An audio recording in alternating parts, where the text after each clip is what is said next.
Բարև ձեզ, դուք դիտում եք հրապարակ TV-ին, ես Հայկ Ալոյանն եմ։ Այսօր մեր տաղավարում հյուրընկալել ենք իրանցի քաղաքական վերլուծաբան Փույա Հոսեյնիին։ Պարոն Հոսեյնի, շնորհակալ եմ մեզ ժամանակ տրամադրելու եւ հյուրընկալվելու համար։ Նույնպես է շնորհակալություն։ Վաղուց չենք հանդիպել եւ քննարկելու մի շարք կարևոր հարցեր ունենք։ Պարոն Հոսեյնի, Իրանի արտգործնախարար Արարախչին Հայաստանում էր, հանդիպեց Արարատ Միրզոյանի հետ եւ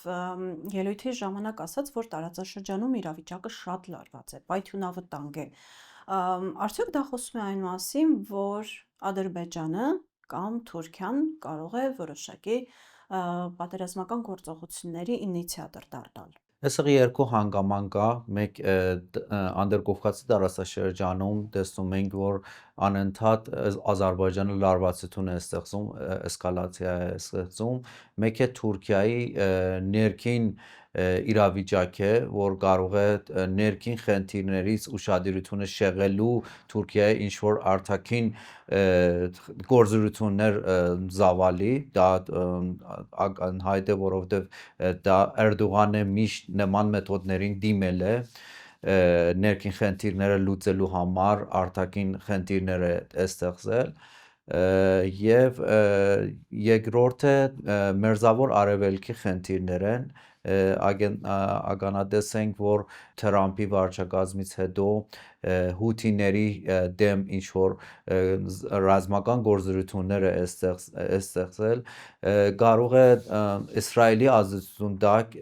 ինչ-որ եթե Իրան եւ Միացյալ Նահանգները բանակցությունների միջոցով չի կարողանան համաձայնություններ կան, կարող է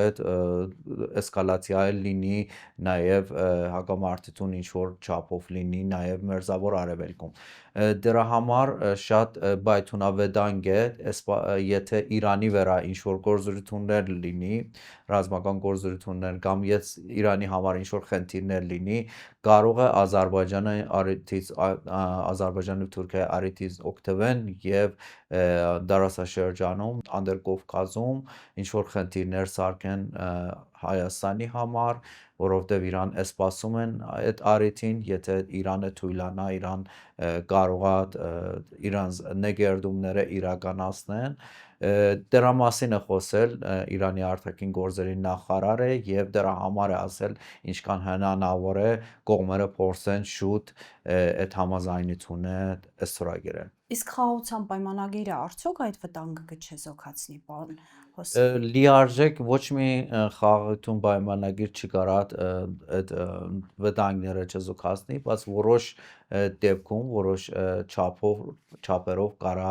այդ նվազի այդ խնդիրները, այդ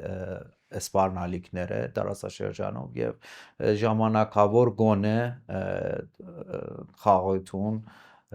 եւ անվտանգություն հաստատվի։ Դուք նշեցիք, որ հութիների դեմ ռազմական օպերացիայից հետո Թրամփը նաև հայտարարեց, Իրանին կոչ արեց ոչ մի կերպ չաջակցել հութիներին։ Արդյոք դա ինչ-որ սկզբնական ուղերձ չէր, որ որոշակի պայմանների դեպքում կարող է Իրանին նաև ավելի կոպիտ միջամտություններ սպառնալ Ամերիկայի Միացյալ Նահանգները։ Սկզբից ինքը ասաց, որ Իրանը աջակցում է հութիներին, հետո հետ կայնեց այդ հայտարարությունից, երկրորդ անգամ ասաց, որ չէ, մենք այդ նշանները չունենք, որ Իրանը անմիջապես օգնում է հութիներին։ Կարծում եք դա անփորձ հայտարարություն էր, թե մտածված ինչ-որ քայլ էր։ Ինքը փորձում է, Իրանին փորձում է, տեսնի ջնջման տակ ինչ սիգնալներ Իրանից գալիս են, երբ որ Իրանը դիմադրում է եւ ամուր գայնում է իր դիրքում, ինքը հետ է գայնում իր հայտարարություններից։ Մենք 4 տարի էլի փորձ ունեցել ենք Թրամփի վարչակազմի հետ աշխատանք է եւ մենք տեսել ենք, որ այն ժամանակ հələ եղել են շատ գործիչներ, որ իր կողքը, որ բادرազմի կողմ էին հիմա այդ մարդիկ չկան, բայց Նեթանյահուը շատ ազդուն ունի Թրամփի վրա, ինքը ուզում է նախ Ռուսաստանի հարցը լուծի, Ուկրաինայի պատերազմի հարցը լուծի, երկրորդը Իրանի հետ եթե կարողանա սկզբից սպառնալիքների լեզվով է խոսում, բայց Իրանը ինչքան ամուր կայնի իր դիրքով, ինքը իր հայտարարություններից, իր պահանջներից հետ է կայնելու, նվազացնում է իր պահանջները, սկզբից նամակ է ուղարկել մեր հոգևոր առաջնորդին, տարբեր կետեր ունի, օրինակ ոչ չի սահմանափակում այդ նամակը իր պահանջները միայն Իրանի միջուկային ծրագիրի շուրջ, ինքը ավել է ուզում Իրանի աջակցությունը պիտի դադարեցվի դիմադրական ուժերին տարածաշրջանում, Իրանի հերթիռների ծրագիրը պիտի դադարեցվի եւ շատ բաներ, որ Իրանի համար անընդունելի են, Իրանը այդ պայմաններով հայտարարել է, որ ուղիղ չի բանակցելու Միացյալ Նահանգների հետ, պարտադրանքի եւ սպառնալիքի եւ մաքսիմում ճնշման տակ ինքը չի բանակցելու ուղիղ, բայց միջնորդված կբանակցի, կարող է միջնորդներ լինեն Եվրոպա, Եվրոմիություն կամ Ռուսաստանը կամ արաբական պետություններից մեկը միջնորդված Իրանը բազը թողել այդ բադուհանը, դիպլոմատական բադուհանը, բայց ամեն դեպքում Իրանը բոլոր սցենարների համար պատրաստ է եւ մինչեւ վերջ դիմադրելու է այդ նկերտումները, այդ բաները, որ Թրամփի կողմից են ուզում, պահանջում են, մենք պարտադրանքի լեզվով եւ ուժի լեզվով ոչ մեկի հետ չենք բանակցելու, չենք խոսելու։ Պարոն Հոսեյնի, Պուտինը եւ Թրամփը հեռախոսազրույց էին ունեցել նախօրեում, որտեղ բացի ուկրաինական պատերազմը քննարկել էին նաեւ Իրանի հարցը, եւ կարծես թե երկու կողմերն էլ համաձայնության են եկել այն մտքի հետ, որ այնպիսի իրավիճակ պետք է ստեղծվի, որ Իրանը չհարվածի Իսրայելին։ Ինչի մասին է սա խոսում։ Արդյոք ռուս-ամերիկյան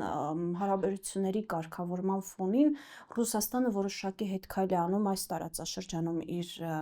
շահերից, Ուկրաինայում պատերազմի դադարեցման դիմաց, այո, եթե կարող ենք այսպես ասել, թե կարող է ստանձնել հետագայում նաև միջնորդի դերը արդեն ԱՄՆ-ի եւ Իրանի միջև փոխհարաբերություններում։ Հնարավորը շատ է, որ միջնորդի դեր խաղա Ռուսաստանը, Իրան եւ Միացյալ Նահանգների հետ, բայց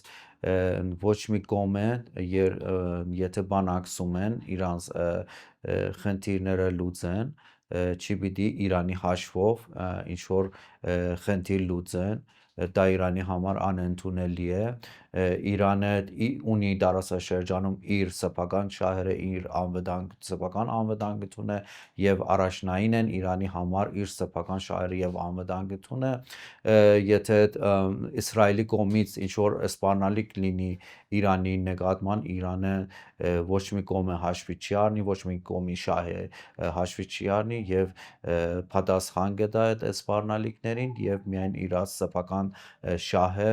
եւ անվտանգությունը Իրանի համար առաջնությունն է, ինչպես տեսել ենք Անդրկովկասում էլ նույն բան կատարեց, Իրանը անկախ քաղաքություն է վարում հիմա Անդրկովկասում եւ թույլ չի տալիս Զանգեզուրի միջանցքը իրականացնեն կողմերը։ Այդ ծրագիրը իրականություն դառնա, այո։ Իրականություն դառնա, դրա մասին Էրդողանը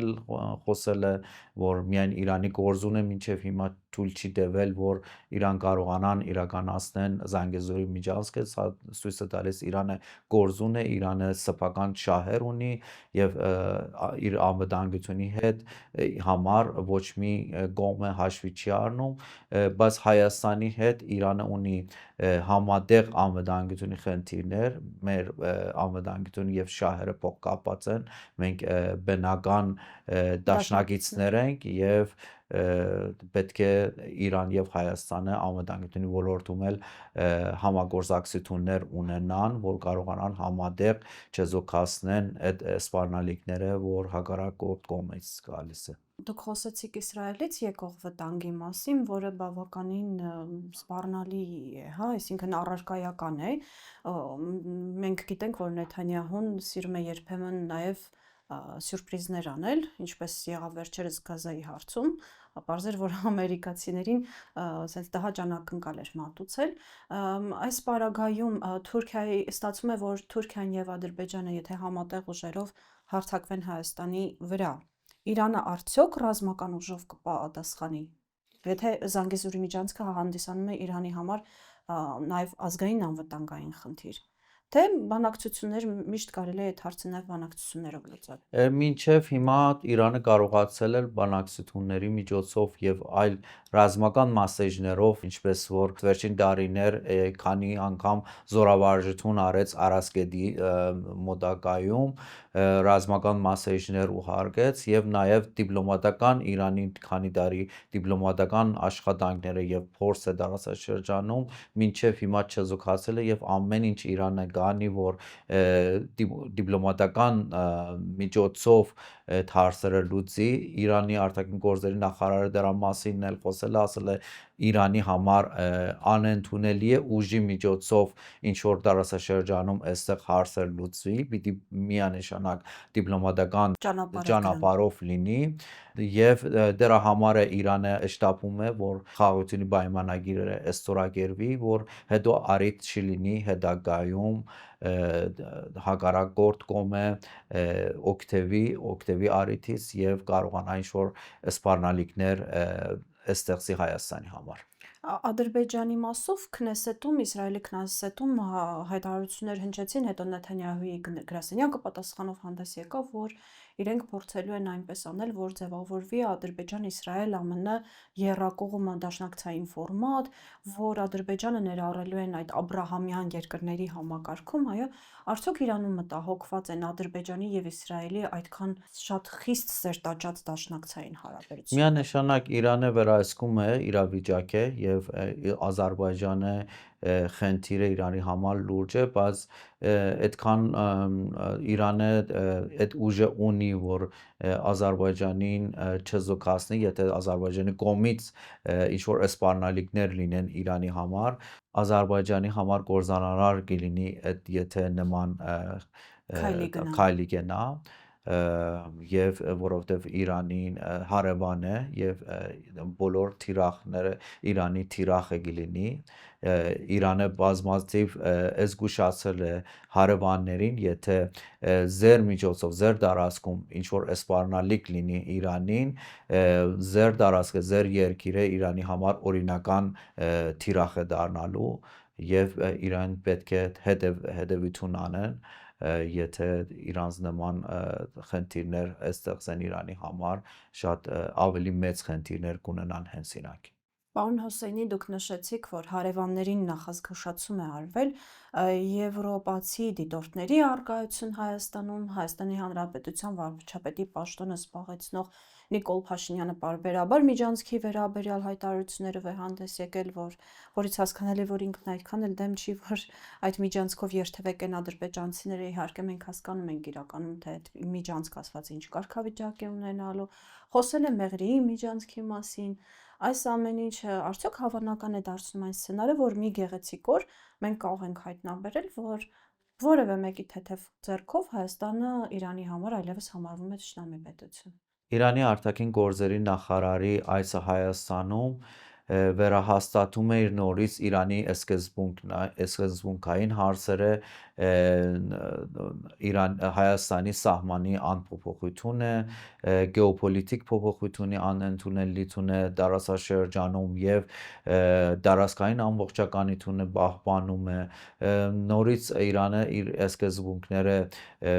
վերահաստատեց այդ այսում եւ դա ցույց է տալիս այդ փուլում էլ Իրանը շատ ուշադիր հետևում է գործընթացներին եւ նորից վերահաստատում է նորից ուշադրությունը գրավում է որ Իրանը համար կարմիր գիծը դա եւ անընդունելի է եւ Իրանի արտաքին գործերի նախարարը նորից շեշտեց, որ դարաշրջանի խնդիրները պետք է լուծեն դարաշրջանում, ինքը նկատի չունի, որ դարաշրջանի խնդիրները պետք է լուծվի Ադրբեջանի ձեռքով կամ Թուրքիայի ձեռքով, ինքը նկատի ունի Իրանի հետ համատեղ համագործակցությունների շրջանակում մենք կարանք խախտված դարաշրջանի խախտված բալանսը, անվտանգության բալանսը վերականգնենք եւ ավելի վստահելի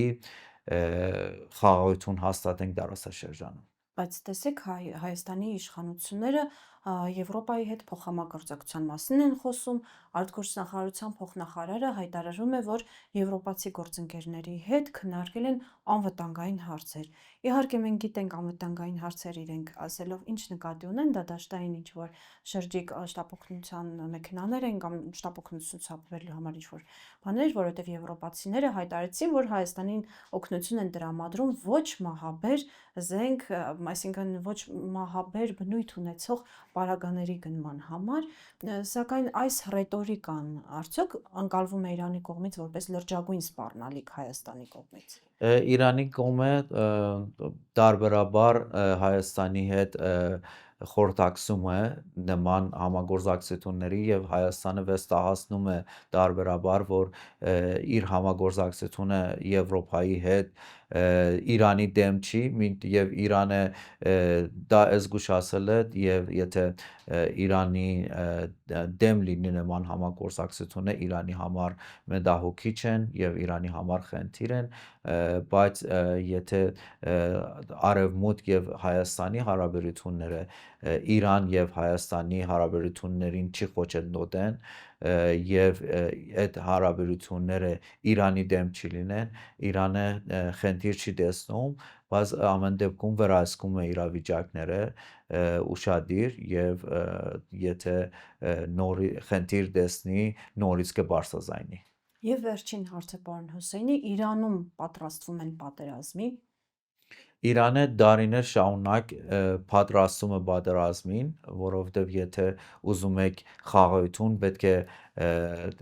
պատրաստ լինեք պատերազմին, Իրանը դարիներ շարունակ իր զենքի արսենալը մեծացնում է, տարբերաբար մենք զորավարժություններ ենք տեսնում Իրանում եւ պատրաստություն եւ Իրանը պատժամիջոցների երկար դարիներ պատժամիջոցների դա կարողացել է ինքնորոն իր անվտանգությունը պահպանի, ինքնորոն